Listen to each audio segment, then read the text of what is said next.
Hey there, future online earners, ready to unlock the real secrets to online income and finally achieve your biggest financial goals? Welcome to Digital Dollar Dive. Anya and Rylan are here to deliver the goods. We're packing this episode with valuable strategies, actionable insights, and expert advice, your key to getting started. So listen closely, because this is where your journey begins.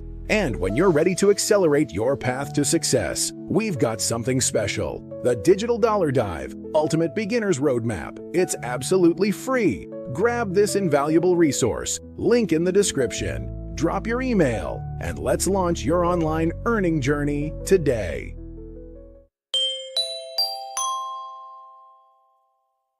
You know how sometimes you find yourself with a bit of extra time, or maybe you're just exploring new possibilities and the idea of making money online kind of pops into your head? Yeah. It feels like there's this whole digital world just buzzing with opportunities, right? Well, this deep dive is for you, whether you're a total tech whiz or, just getting started with the internet. Exactly. Yeah, today we're diving into navigating the digital frontier, a beginner's guide to earning money online. Think of this as your personal roadmap. We're highlighting the key areas and helping you understand what's really important if you're looking to earn online. Okay, cool. So let's maybe nail down what we mean by online income. Simply put, it's any money you earn from doing things on the internet. Right. That could be selling a product, offering a service, or even participating in certain online activities. The really interesting thing is that for pretty much anyone with an internet connection and a device, those doors are potentially open. And what makes this space so appealing is the flexibility it can offer. Working when and where you want, the potential to scale your earnings beyond maybe a traditional salary, and often a relatively low entry point. Mm-hmm. Plus, you're engaging with a global marketplace, and a lot of people are also drawn to the idea of a better work-life balance. Definitely. But let's also have a realistic view here.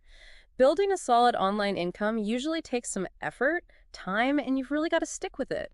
It's not always smooth sailing. Yeah, true. There's competition, your income might not be predictable, certainly not at first, and let's face it, being your own boss online requires a good amount of self-motivation. That brings up some common misconceptions we should probably address. For instance, the idea that making money online is super quick and easy. That's rarely the case. Right. Yeah. Or that there are just websites handing out free cash. And while you don't always need a huge initial investment, relying on a single product for instant riches or expecting massive returns for minimal work, those are generally unrealistic expectations. Okay, so let's get practical then and talk about some actual ways you can start earning online. We're going to break down a few beginner-friendly methods, look at what's good and maybe what to watch out for, and give you some initial steps. First up, online surveys and those small online tasks known as microtasks. Okay, yeah. This is a very accessible entry point. Yeah. Online surveys are basically questionnaires where companies pay you a small amount for your opinions. Mm-hmm. Microtasks are those little online jobs like basic data entry, maybe transcribing short audio clips or labeling images to help train AI. You might see platforms like Swagbucks, Inbox Dollars, Amazon Mechanical Turk, or MTurk as it's often called. Right, MTurk. And Clickworker offering these. Think of very simple tasks like clicking on an ad or giving feedback on a website layout, that kind of thing. Exactly. For someone just starting, the pluses are clear. It's easy to get going, usually just a free sign up. You don't need any specific skills, and you can do it in those little pockets of free time you might have. Mm-hmm. It can be a way to make a bit of extra spending money or maybe earn some gift cards. However, if we look at the bigger picture, the earning potential is, well, it's quite limited. Yeah. You could spend a significant amount of time for a relatively small amount of money. Yeah. You might also get partway through a survey and then suddenly be told you don't qualify, which can be a bit frustrating. Oh, yeah, definitely. And a lot of these tasks can become quite repetitive. Plus, they don't typically help you develop new, higher value skills. Right. So if you're thinking about trying this out, what should you do first? Choose platforms that have good reputations. Maybe look for reviews from other users. Good idea. Sign up, which should be free. Be honest when you fill out your profile, because that helps them send you relevant surveys. When you get an invitation for a survey, try to respond relatively quickly, as sometimes there are only a limited number of spots. Mm-hmm. Consistency is probably helpful. Maybe try to dedicate a little bit of time regularly. And you might want to set up a separate email address just to keep these kinds of activities organized. that brings up the question of how much you can realistically expect to earn. For most beginners, this won't replace a regular income. You might earn anywhere from a few cents to maybe a few dollars per task or survey. Right. While you might hear stories of some people making, say, a few $100s a month on platforms like prolific.ac, for the majority, it tends to be more like pocket money or enough for a small treat. Yeah, makes sense. So the main thing to remember is that online surveys and microtasks can be a good introduction to the idea of earning online and can provide a small amount of supplementary income, but they're generally not a path to like a sustainable, significant income. Let's move on to something with a bit more potential: beginner-friendly freelancing. Okay, now this is where you can start using skills you might already have or maybe develop. Freelancing is basically offering your services to clients on a project-by-project basis. For beginners, some accessible areas include things like writing articles or website copy, providing virtual assistant services like managing emails or scheduling appointments, handling social media accounts, and even basic graphic design using beginner-friendly tools like Canva. Oh yeah, Canva's great. If you have expertise in a certain subject, online tutoring is another really good option. You can find opportunities on platforms like Upwork, Fiverr, and PeoplePrower. The advantages here definitely look more promising. You have the potential to earn more than with surveys, for sure. You often get to choose the projects and clients you want to work with, which gives you more control over your work. Right. It's also a really good way to build a professional portfolio and gain experience in your field. And, of course, you can often work from anywhere with an internet connection. However, there are some things to consider. You do need to have a skill that there's actually a demand for. Right. It can be competitive, especially when you're new and don't have many reviews or a substantial portfolio yet. Your income might be a bit inconsistent at first as you build up your client base. Mm-hmm. You also need to be quite self-disciplined and have some basic marketing know-how to promote your services effectively. And unlike a traditional job, you usually won't receive benefits like health insurance or paid time off. Right. You're on your own there. So how do you actually get started with freelancing? First, maybe think about what skills you have that you could offer to others. Okay. Then create professional profiles on those freelancing platforms. Even if you don't have a ton of professional experience yet, highlight any relevant skills you have, maybe from school or hobbies. Building a portfolio is really important. Crucial. If you haven't done paid work yet, include personal projects or even create some sample work just to showcase your abilities. When you're starting out, consider bidding on projects that are labeled as beginner-friendly, even if they pay a bit less initially. Yeah, get your foot in the door. Exactly. Focus on communicating clearly and professionally with potential clients, deliver high-quality work on time, and don't forget to ask for testimonials or reviews once you've completed a project successfully. That feedback is gold.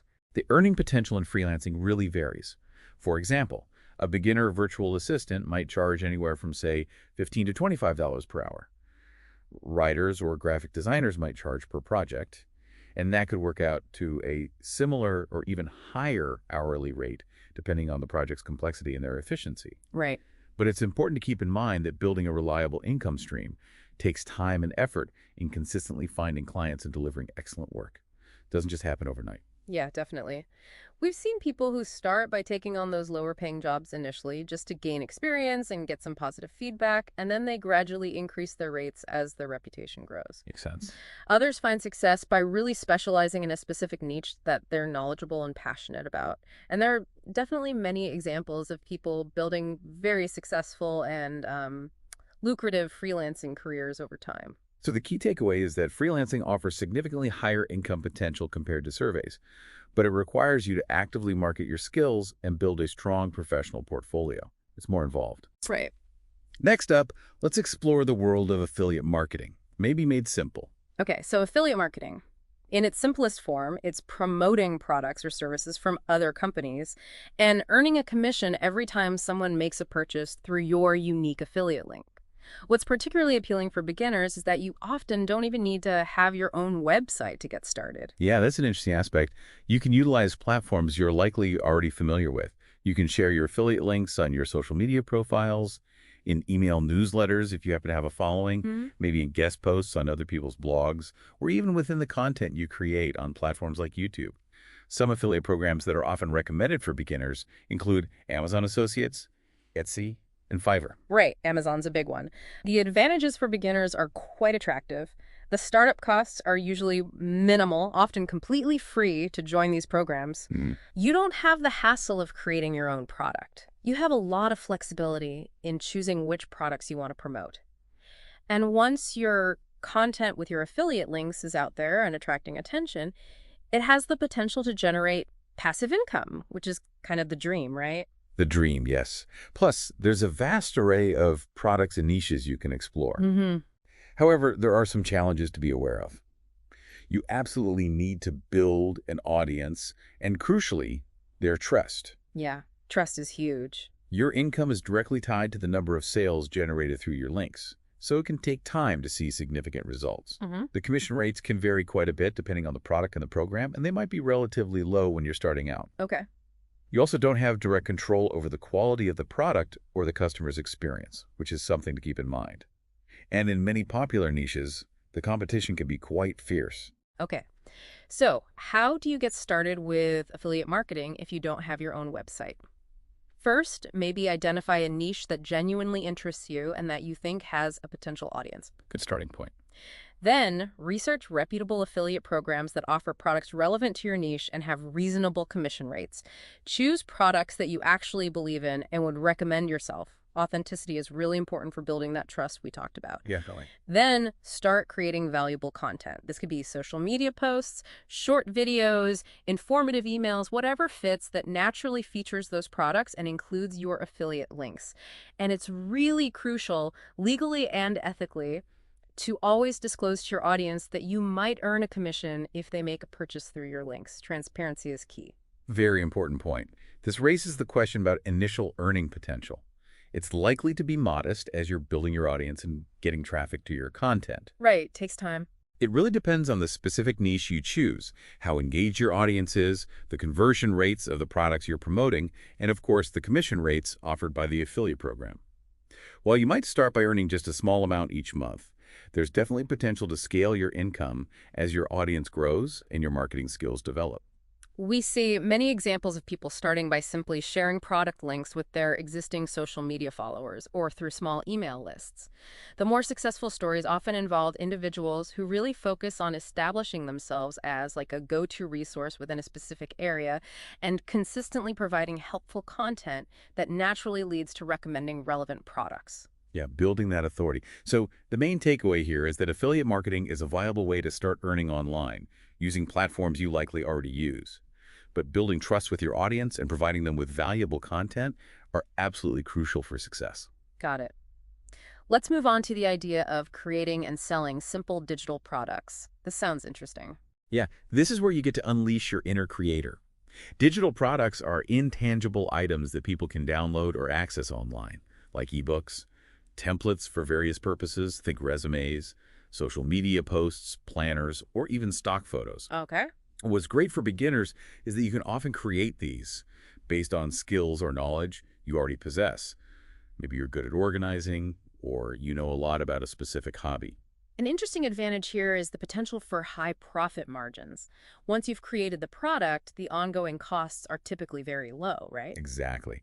And because they're digital, you can sell the same product over and over again, which can lead to a significant stream of passive income.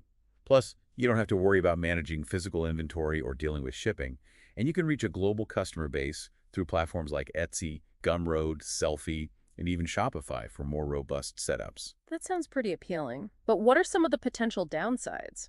Well, the initial creation of the product does require an investment of your time and effort. You got to actually make the thing. Right, it doesn't just appear. The online marketplace for digital products can be quite competitive. There's also the potential for piracy, unfortunately. And similar to affiliate marketing, you'll need to build an audience and their trust, and you'll definitely need to put in effort to market your product effectively to reach potential buyers. So how do you get started creating and selling digital products? First, think about your areas of expertise, or maybe a problem that you can solve for others. Consider starting with a beginner-friendly format, perhaps a short, focused ebook or some practical templates. You can utilize free or low-cost tools like Google Docs or Canva to create them. Canva. Yeah, it pops up a lot. Make sure your product has an attractive cover and a clear, compelling description that highlights the benefits for the buyer. Then choose a suitable platform to sell your product on. Etsy and Gumroad are often good starting points.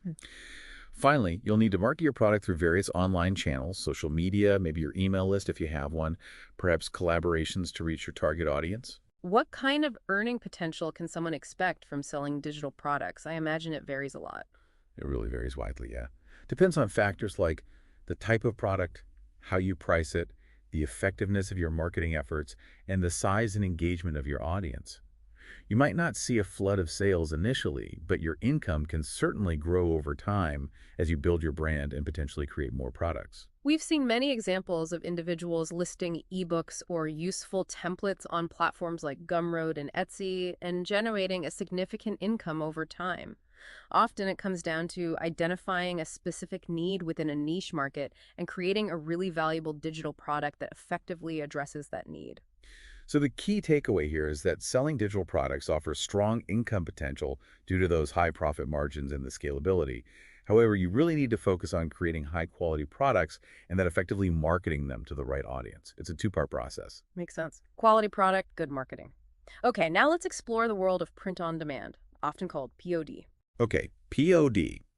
This is a particularly interesting model because it allows you to sell custom designed physical products, think T-shirts, mugs, posters, phone cases, tote bags, all sorts of things, without ever having to invest in inventory or handle the shipping process yourself. How does that work? You create designs and upload them to a POD platform.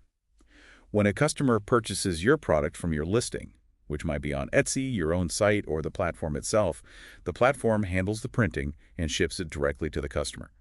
You only pay the platform's base cost for the product and printing after you've made a sale. Ah, okay. So there are no upfront inventory costs. Popular platforms in this space include Printify, Printful, and Merch by Amazon, although Merch has an application process. That sounds like a really low-risk way for beginners to get into selling physical goods. What are some other advantages? Well, like you said, no need to buy inventory up front. That's huge. It really is. Once your designs are created and set up, it can potentially become another source of passive income, although you still need to market. You can put your designs on a wide variety of products offered by the platform, and it's relatively easy to get started with design using user-friendly tools like, let me guess, Canva. You got it. Canva or other simple design software. Okay. However, looking at the bigger picture, there must be some potential downsides. There are. The profit margins tend to be lower compared to selling your own digital products or even sourcing your own physical products because the POD platform takes a significant cut for handling the production, the product itself, and the shipping. Right. They're doing a lot of the work. Exactly. You do need to have some design skills or be willing to learn basic design principles to create appealing products.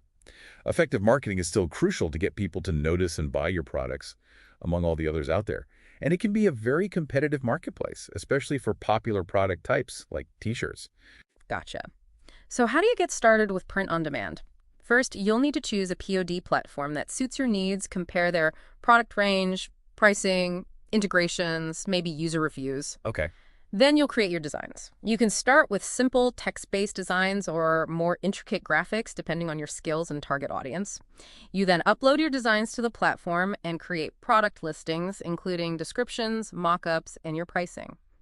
You'll need to figure out a price point that covers the platform's base cost and allows for your desired profit margin. Right, the math matters. Definitely. Finally, you'll need to market your products through your various online channels, social media, maybe Pinterest, wherever your potential customers hang out to drive traffic to your listings. What kind of earning potential can beginners expect with print on demand? Again, probably depends. Yeah, it really depends on a number of factors. The appeal and uniqueness of your designs, the specific niche you're targeting, is it saturated or underserved, your pricing strategy, and how effectively you market your products. You might not see a huge volume of sales right away, but you can grow your income by creating more designs, testing different product types, and really drilling down into profitable niches. We've seen examples of people designing graphics or catchy phrases for T-shirts that cater to very specific hobbies or interests, like, say, knitting puns or rock climbing jokes. Right. Super niche stuff. Exactly. Often, success comes from identifying those underserved niches and creating unique designs that really resonate with that particular audience. So the key takeaway here is that print on demand offers a low-risk entry point for creative individuals to sell physical products without the complexities of inventory management. However, the quality and marketability of your designs and your marketing efforts will be crucial for success. Okay. Now that we've covered some beginner-friendly methods for earning online, let's talk about some essential skills you'll need to succeed in this digital landscape, regardless of the method you choose. Right, good point. So, what are the foundational skills you should focus on developing? Well, basic computer literacy is obviously essential, just being comfortable navigating the internet, using email effectively, and having a grasp of basic software like word processors or maybe spreadsheets. Absolutely fundamental. Strong communication skills, both written and verbal, are really important for interacting with clients, customers, understanding instructions clearly, writing product descriptions, you name it. Uh-huh. You'll also need good time management and organizational skills to stay focused and meet deadlines, especially when you're working independently without a boss looking over your shoulder. Self-discipline is key. Totally. Research skills are vital for identifying opportunities, understanding market trends, learning new platforms or techniques, and a basic understanding of online safety and security is absolutely crucial to protect yourself from scams and issues. Yeah, we'll get more into scams soon. What's helpful to know is that there are many free or low-cost tools available to support you in developing these skills and managing your online work. For communication, you have widely used platforms like Gmail and Outlook, which are free. Right. For taking notes and staying organized, tools like Evernote, Google Keep, and Notion offer really useful free plans. Canva, as we've mentioned, provides tons of free templates for basic graphic design needs. Love Canva. For managing projects and tasks, Trello and Asana have great free versions for individuals or small teams.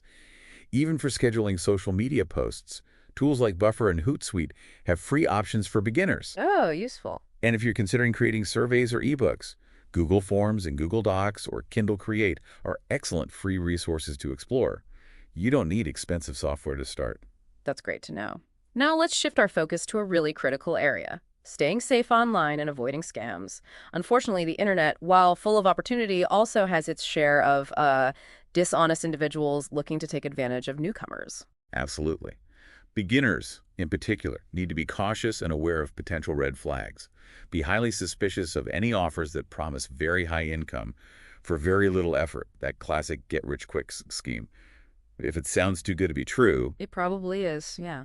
requests for upfront fees or payments just to join a platform or access earning opportunities are almost always a sign of a scam. Legitimate platforms typically don't require you to pay them to start earning. They usually take a commission from your earnings instead. Good distinction. Be wary of any pressure to make immediate decisions. Genuine opportunities usually allow you time to consider and research.